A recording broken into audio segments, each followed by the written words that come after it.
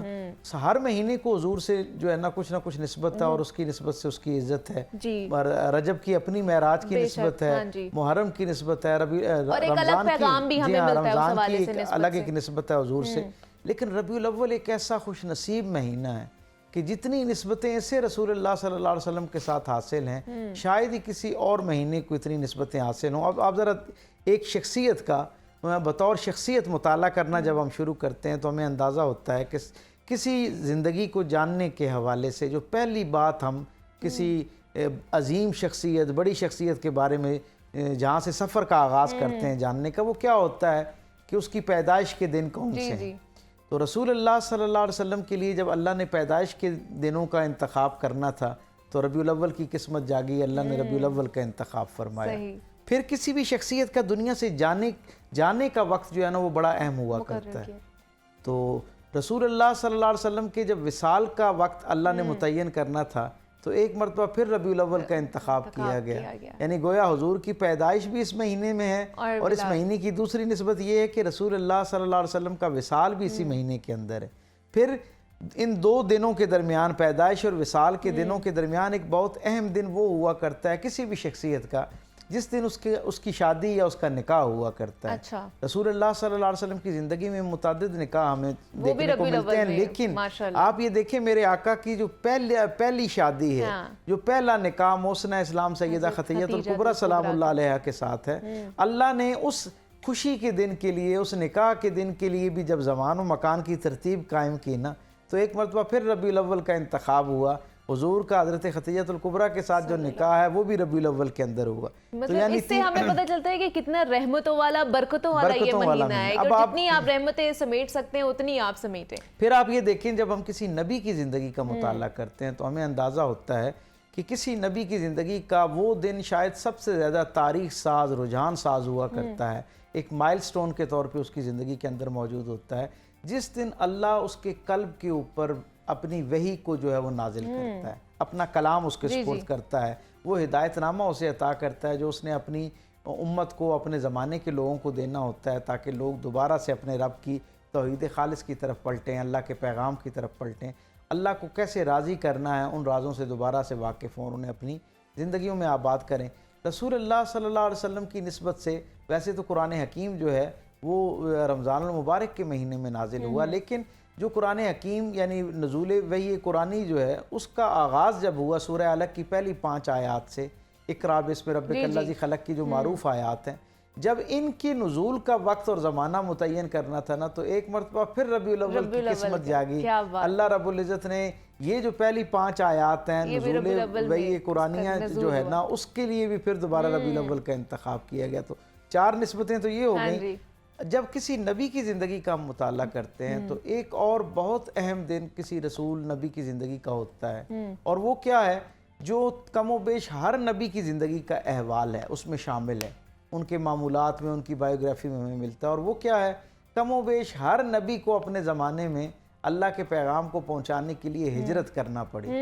اور ہجرت بڑا اہم دن ہوتا ہے کسی بھی رسول کی زندگی میں، اس کی شخصیت کو جاننے کے حوالے سے، اس کے زمانے کو جاننے کے حوالے سے، اس زمانے میں اللہ کے پیغام کو پہنچانے کے حوالے سے جو مسائل اور پریشانیاں، مصائب آنے ہیں ان کے حوالے سے۔ اب آپ یہ دیکھیں کہ رسول اللہ صلی اللہ علیہ وسلم کی زندگی کے اندر جب اللہ رب العزت نے ہجرت کے لیے زمان اور مکان کا انتخاب کرنا تھا تو ایک مرتبہ پھر پروردگار عالم کی نگاہ انتخاب جو ہے وہ ربیع الاول پر پڑی، اور رسول اللہ صلی اللہ علیہ وسلم کی زندگی کے اندر ہجرت کے لیے بھی ربیع الاول کا انتخاب کیا گیا۔ تو یہ ساری وہ عظیم المرتبت نسبتیں ہیں جو براہ راست اس مہینے کو رسول اللہ صلی اللہ علیہ وسلم کے ساتھ ایسے حاصل ہیں جو کسی اور مہینے کو حاصل نہیں۔ مثلا حضور نے نماز اگر پڑھی تو حضور نے رجب میں بھی پڑھی، رمضان میں بھی پڑھی، سارے مہینوں میں پڑھی، اس کی انفرادیت کسی ایک مہینے سے منسوب نہیں کی جا سکتی۔ لیکن یہ 5 وہ نسبتیں ہیں جن پر ربیع الاول جتنا اللہ کی بارگاہ میں شکر سبحان ادا اللہ، کرے، سبحان جتنا فخر کرے، اتنا جو ہے وہ کم ہے، وہ اتنا کیونکہ یہ کم میرے ہے. آقا اور کے ساتھ جتنی اس کی درود نسبت و سلام کی جو دعائیں ہیں یا تسبیح ہے، جتنا بھی ذکر و اذکار ہے آپ کر سکتے ہیں اس مہینے میں، آپ وہ کریں اور حضور پاک صلی اللہ علیہ وسلم کو، اللہ پاک کو یاد کریں. اچھا دوسرا تھوڑا سا میں نا حضور پاک صلی اللہ علیہ وسلم کی پیدائش سے پہلے کا جو زمانہ ہے، عرب کے اس وقت کے حالات کیا تھے، پیر صاحب وہ بھی جاننا چاہوں گی، کیونکہ کہا جاتا ہے کہ حضرت عیسیٰ کے کوئی 600 صدی کے بعد حضور پاک صلی اللہ علیہ وسلم کی جو ولادت ہوئی تھی، تو اس وقت عرب کا کیا وہاں پہ کس طرح کی روایات تھی، حالات کہتا تھا، کیا منظرنامہ کیا تھا، کس طرح کی روایات وہاں پر بس آپ ہو اس رہی سے تھی؟ اندازہ لگائیے. میں ہمیشہ ایک بات کہا کرتا ہوں کہ اللہ نے انسانی تاریخ کے سب سے بدترین معاشرے میں اپنا سب سے بہترین رسول بھیجا. سبحان اللہ. تو یہ ایک عظیم الشان واقعہ خود اس حقیقت کے ساتھ ہے، انسانی تاریخ کا بڑا منفرد واقعہ کہ سب سے اخلاقی اعتبار سے، معاشی اعتبار سے، سماجی اعتبار سے، انسانی اقدار کے اعتبار سے اپنے زمانے کا سب سے کمزور ترین معاشرہ تھا، جس میں اللہ نے اپنا سب سے بہترین رسول جو ہے وہ مبعوث کیا. یہ وہ معاشرہ تھا جہاں پر غلامی کا اتنا کہ پنجے اتنے مضبوط گڑے ہوئے تھے کہ غلاموں کو سر پہ بال رکھنے کی اجازت نہیں تھی، تاکہ دور سے دیکھا جا سکے کہ اس کے سر پہ بال نہیں ہیں اور اسے تعین کیا جا سکے کہ یہ غلام ہے. غلام اور مالک اگر اکٹھے موجود ہوتے نا اور سایہ موجود ہوتا، میسر ہوتا، جس میں 10 آدمی کھڑے ہو سکتے ہیں، لیکن غلام کو سایہ میسر ہونے کے باوجود عرب کی اس تپتے صحرا میں، اس گرمی میں اپنے مالک کی موجودگی میں سائے میں کھڑے ہونے کی اجازت نہیں تھی، تاکہ دور سے دیکھنے والا اجنبی یہ فرق قائم کر سکے، یہ امتیاز قائم کر سکے کہ سائے میں کھڑا ہونے والا مالک ہے، آزاد فرد ہے، اور جو سامنے دھوپ کے اندر کھڑا آدمی ہے وہ جو ہے وہ ہے. اور پھر آپ انسانی رشتوں اور ان میں جو موجود حلاوت ہے اس کے حوالے سے احوال یہ ہے کہ یہ وہ معاشرہ تھا جس معاشرے کے اندر کوئی شخص اپنے احباب، اپنے دوستوں کی موجودگی میں کوئی مرد اپنے بچوں کو چوم نہیں سکتا تھا. اچھا، یعنی اتنا کثیف معاشرہ تھا، اتنا سخت دل والا معاشرہ تھا. عجیب طرح کی رسوم و رواج انہوں نے اپنی زندگی کے اندر جو بڑائی کے نام پر، فخر کے نام پر داخل کر رکھی تھی، یعنی جن کا اگر بہت ٹھہراؤ کے ساتھ، ٹھنڈے دماغ کے ساتھ مذاہب اور اعتقادات کی دنیا سے نکل کے بھی خالص انسانی بنیادوں پر بھی تجزیہ کیا جائے تو انسان یہی کہتا ہے کہ یہ بہت ہی جاہلانہ اور فرسودہ قسم کی روایات ہیں. لیکن عالم یہ تھا وہاں پہ کہ کوئی شخص اپنے احباب کی موجودگی میں اگر اپنے بچے کو بوسہ دے دیتا تھا نا، اس کو شفقت سے چوم لیتا تھا، تو کئی مہینوں تک اس کے دوست تمسخر کا نشانہ اسے بناتے تھے، اس کا مذاق اڑایا جاتا، ہنسی اڑائی جاتی کہ یہ کیسا شخص ہے، یہ کام تو ماؤں کا ہوتا ہے، یہ تو بڑی بہنوں کا کام ہوتا ہے، تم تو مرد ہو، تمہیں تو جفاکش ہونا چاہیے، تمہیں تو جری ہونا چاہیے، تمہارے اندر یہ انسانی نرمی جو ہے، یہ جو ہمدردی ہے، یہ جو شفقت ہے، محبت ہے، یہ تو مرد کی شان کے خلاف ہے. تصور کیجئے ایسے سخت دل لوگوں کے اندر میرے رسول کا اسوہ، میرے رسول کی زندگی ایسی گزری. وہ معاشرہ جہاں کوئی شخص اپنے بچے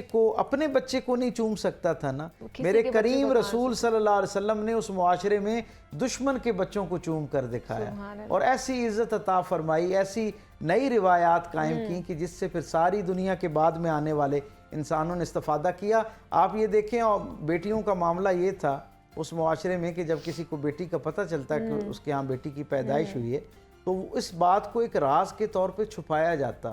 اسے کسی کے سامنے بیان نہ کیا جاتا، اور پھر یہ شرمندگی اتنی بعض دفعہ بڑھ جاتی، ایک معمول بن گیا اس معاشرے کا کہ پیدا ہوتی بیٹیوں کو زندہ درگور کر دیتے تھے. یہ ایک بہت معمول، اور یہ صرف مسلمانوں کی تاریخ نے نہیں اس کو مرتب کیا، جو اس زمانے کے نان مسلمز تھے ان کے احوال میں، ان کے لٹریچر میں بھی یہ بالکل صحت کے ساتھ یہ بات ملتی ہے کہ یہ معاشرہ یعنی اپنی دل کی سختی کے اعتبار سے، جہالت کے اعتبار سے، اور جسے کہتے ہیں نا گمراہی کے اعتبار سے اس درجے پہ پہنچا ہوا تھا کہ اپنے وجود سے پیدا ہونے والی بیٹیاں جو ہیں ان کو، جن کا کوئی قصور نہیں ہے، جن کو پیدا ہوئے ایک دن ایک ہفتہ ہوا ہے، ان کو سپرد کر دیا کرتے تھے، زندہ درگور کر دیا کرتے تھے. ایسے معاشرے میں جہاں پر لوگوں نے اپنی بیٹیوں کو زندہ دفن کرنا ایک معمول بنا لیا تھا، اس معاشرے میں میرے کریم رسول صلی اللہ علیہ وسلم نے اپنی شہزادی سیدہ کائنات حضرت فاطمہ الزہرا سلام اللہ علیہ کو جس اعلیٰ عرفہ درجے کی عزت سے نوازا ہے